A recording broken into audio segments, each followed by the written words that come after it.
Welcome to Sweet Life Beat Life. We hope this video helps. You have the essentials: a data-capable USB cable, active mobile data, and permission to enable tethering. Plug the phone into your computer. Once connected, open your phone settings and turn on USB tethering. Your computer may install a USB network adapter driver automatically. Make sure to allow that. If drivers install, wait until the new network interface appears.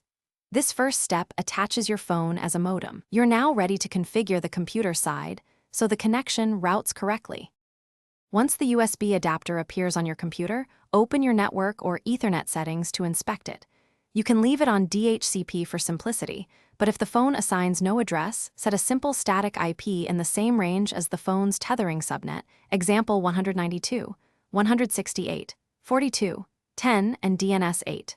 8, 8, 8.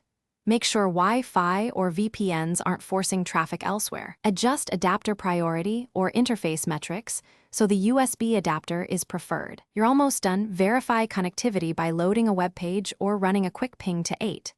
8, 8, 8. Once you see responses, check speed and latency to ensure usable performance.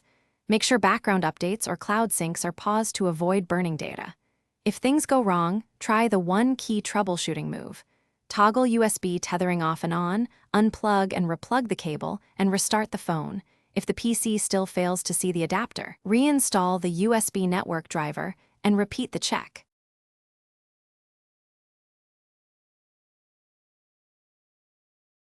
Thanks for watching. Consider subscribing if we helped you.